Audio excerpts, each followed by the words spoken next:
Hello guys, അപ്പം നമ്മളിന്ന് ഉണ്ടാക്കുന്നത് നമ്മൾ പായസം കൊണ്ട് കഴിക്കുന്ന ബോളിയാണ്. അപ്പം നമ്മൾ ഒരു കപ്പ് കടലപ്പരിപ്പ് എടുത്തിട്ട് കഴുകിയിട്ട് വെള്ളം ഒഴിച്ച് കുക്കറിലിട്ട് വേവിക്കാൻ വെക്കുക ഗൈസ്. അത് കഴിഞ്ഞ് പിന്നെ നമ്മൾ ഒരു കപ്പ് മൈദ എടുക്കുക. അതിനകത്തോട്ട് നമ്മൾ മഞ്ഞൾപ്പൊടി ഇടുക ഗൈസ്. അപ്പം മഞ്ഞൾപ്പൊടി ഇട്ട് കഴിയുമ്പോഴത്തേക്കും നമ്മുടെ മെയിൻ സാധനമായിട്ടുള്ള ഉപ്പിടുക.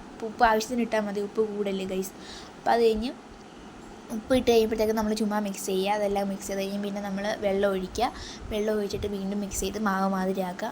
മാവ് മാതിരിയാക്കി കഴിയുമ്പോഴത്തേക്കും അതിനകത്തോട്ട് നമ്മൾ ഈ നല്ലെണ്ണ ചുറ്റിച്ചൊഴിച്ചിട്ട് അത് എല്ലായിടത്തും തടവിയിട്ട് അടച്ച് വയ്ക്കുക. അപ്പോഴത്തേക്കും നമ്മൾ മറ്റേ കുക്കർ തുറക്കുമ്പോൾ അവിടെ വെന്ത് കാണും. അത് അരച്ചിട്ടിനകത്തോട്ട് ഏലക്ക പൊടിച്ചിട്ടും പഞ്ചസാര പൊടിച്ചിട്ടും നല്ലപോലെ കുഴയ്ക്കുക ഗൈസ്. അപ്പോഴത്തേക്കും പിന്നെ നമ്മൾ മൈദ ഉണ്ടാക്കി വെച്ചത് പരത്തിയിട്ട് ഈ കടലപ്പരിപ്പ് കുഴച്ചെടുത്തതിനകത്തോട്ട് വെക്കുക ഗൈസ്. അത് കഴിഞ്ഞ് നമ്മൾ ചപ്പാത്തി പരത്തിനകത്തോട്ട് ഇത് അരിപ്പൊടി ഇട്ട് ഇത് നല്ലപോലെ പരത്തിയെടുക്കുക ഗൈസ്. അപ്പോഴത്തേക്കും നമ്മളെല്ലാം പരത്തിയിട്ടുണ്ട്. അത് കഴിഞ്ഞ് നമ്മൾ ഇതിനകത്താണ് ചുടുന്നതിനകത്തോട്ട് നെയ്യ് തടവിയിട്ട് ഈ സാധനം ഇടുക. അത് കഴിഞ്ഞ് വീണ്ടും നെയ്യ് തടവുക.